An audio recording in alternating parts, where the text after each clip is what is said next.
إذا تتلى عليه آياتنا قال أساطير الأولين كلا بل ران على قلوبهم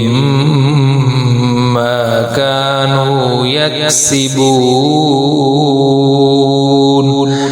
كلا إنهم عن ربهم يومئذ لمحجوبون ثم إنهم لصالو الجحيم ثم يقال هذا الذي كنتم